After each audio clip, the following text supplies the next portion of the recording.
Come the tow truck.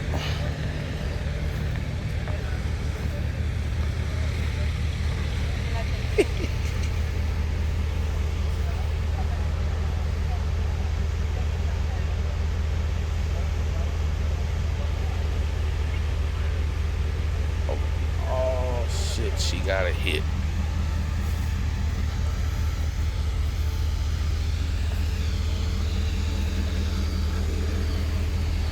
Front end was cool.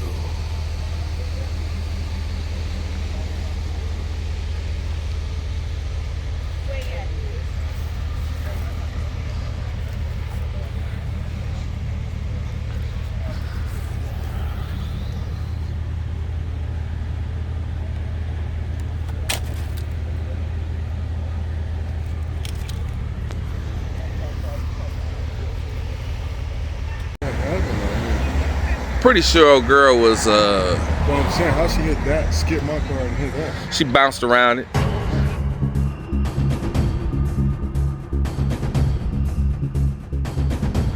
Yeah, every so often we get one.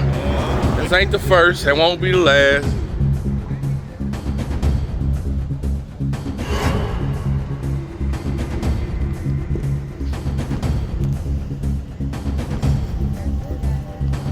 Damn, boy.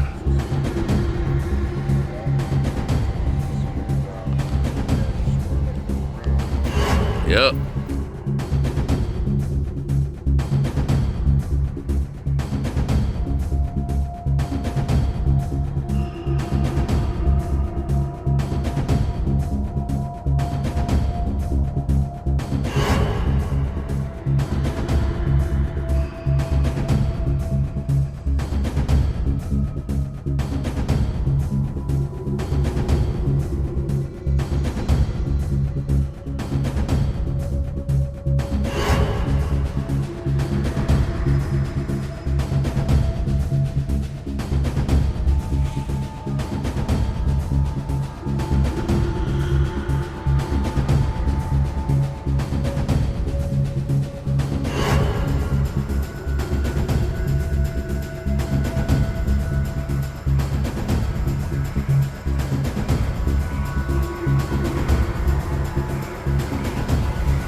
Well, here it is in all its glory. 18 years of driving this Jeep and never one accident. Well, excuse the junk in the back. Things got tossed around a little bit. Damage is not too extensive. Mostly the tailgate.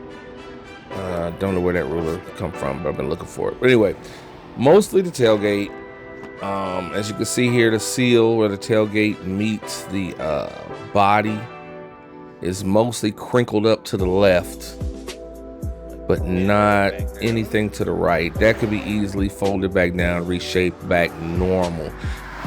Shouldn't be a big deal. The latch is still perfectly in place. It hasn't moved at all. Nothing's wrinkled around that. It's not. Trunk still closes perfectly, opens perfectly, locks, and everything feels fine. So it's mostly light cosmetic. Very thin gauge metal on that lift gate, and that folded in really easily and managed not to damage the glass or the tail lights even. The little RAV4 has got a skinny nose, so it kind of fit right in there perfectly. That was really a blessing on my part. But anyway, this is where it all started. This right here is what you call the wheel click. Now, the lady in the CRV that caused all of this, we don't know what she was doing. She didn't turn out to be under the influence or anything. So it was basically just probably texting or something, 10:50 at night, sleepy, tired. But anyway, it started out right here where she hit this Mercedes E350, and this was a wheel click. Now, let me show you what a wheel click is. Now, watch these cars as they crash here. And you'll see something they all have in common. There, the bike went too, so was that truck. That truck back there, how he hopped. One more. That was us this time. Totally destroyed. Good one. Same thing every time.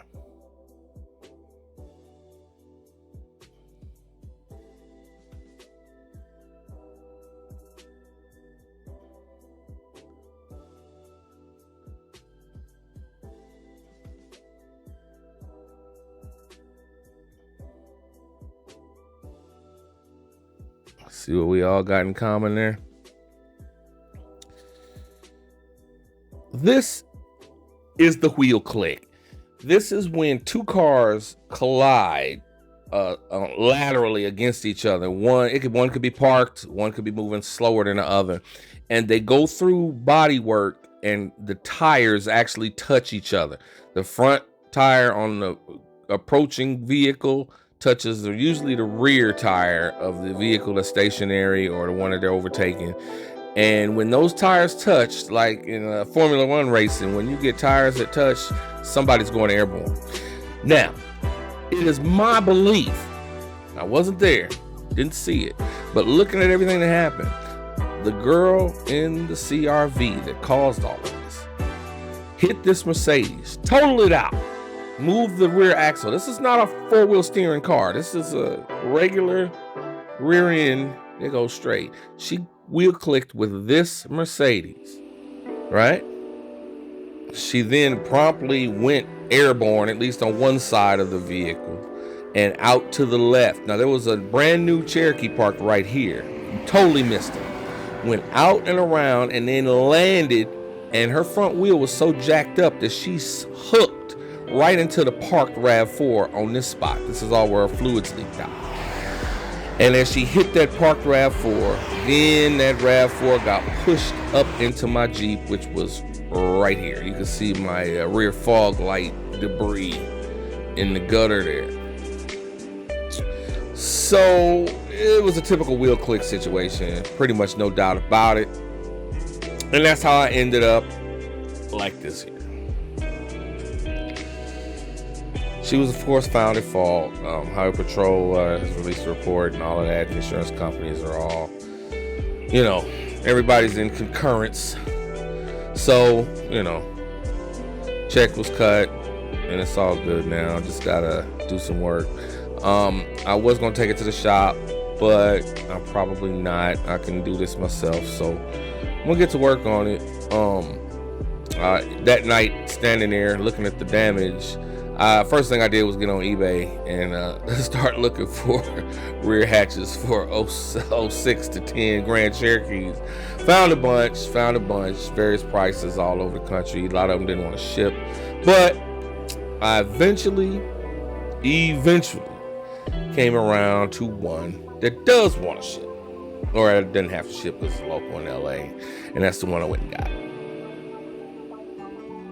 This right here. Not too bad. Doesn't have a camera though. It's from a Laredo. Did have some body damage. Didn't see in the pictures, as you can tell. But anyway, brought it home and got to work.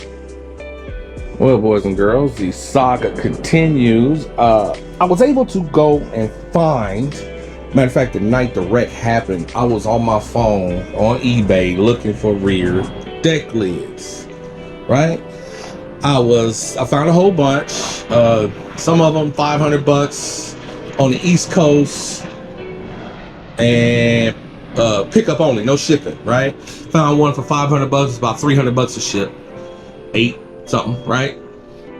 Found one down near the border, down in San Diego, Chula Vista, Otay Mesa down there. They wanted like $200 for it. I ordered it, paid for it, and then they said, "Oh, sorry, we can't find it. I don't know where it is," and gave my money back. So I was kind of stuck for a couple weeks. Then I said, you know what? I'll try Facebook Marketplace. Well, I went on Facebook Marketplace, found this thing. Now this was black at a junkyard by downtown LA. Cool dude named Robert owned the place. Went down there, met him. We chopped it up for a little while. He gave me this practically perfect, however dirty as hell, black liftgate. Everything was on it too. I got the window right here. That's all my stuff here for the 300. I can't. I'm still in the middle of that. But anyway, it had glass on it, which was good. Had everything was on it. Hatch, the handle, the lights, everything was perfect, but it was black. Now my truck, I know it's silver. So I figured I'd get the black one, sand it down, and repaint it, right?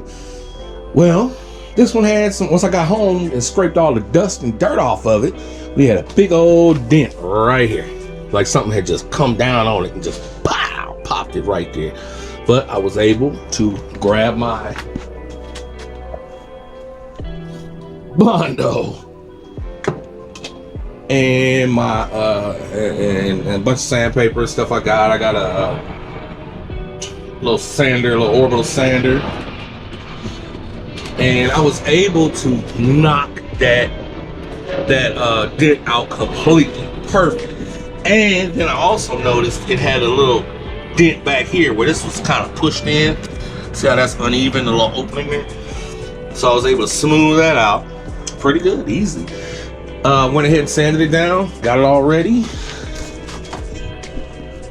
So you can see it's still black back here, but all this stuff's gonna be covered up by the little interior piece that goes on. Things looking a little ratty and rusty. I'm not gonna seal up the windshield wiper holder because I want to keep that there because I may sell this thing one day in the far future. So I wanted to have everything. I want it to be completely stockable. So everything's going back in it and it will be completely stockable. I'm thinking about replacing my third brake light here with something different because the stock third brake light just sucks. And then at some point you're not gonna be able to find them no more. Now they make replacements, but they're cheap and they're dim. They don't work real good. I might just go back to the 94 GMC light that I had on when I got on my Magnum. Just put it right on top. They got clear versions now, which might look better with the silver, be a little invisible until you hit it. But either way go, this step's complete. Next step coming up real soon. We're gonna go ahead and grab some PSB bright silver metallic, the one used for the Grand Cherokee, not the one used for the LX cars. That's PS2. Grab some PSB, probably spray max. Go ahead and layer it down a few times, and then throw some clear on it and put it all back together. Now, the only other real problem I got, wire harness. When they took this off the truck, I guess it got wrecked in the front, they just cut everything. So they just come to a dead stop. I don't have a connector. Now what I think I might do is just go ahead and throw everything off my old one in here. That'll replace it all. Now I just did the latch a couple years ago, so I may do that one too. We'll see. But anyway, Jeep will be back soon. Just not as quick as I expected. I did get the insurance money though, so that's going in the pocket because this is not costing me that much. Like I said, this was $100. Bought some little supplies. That's all I need, and I'm back in business, baby.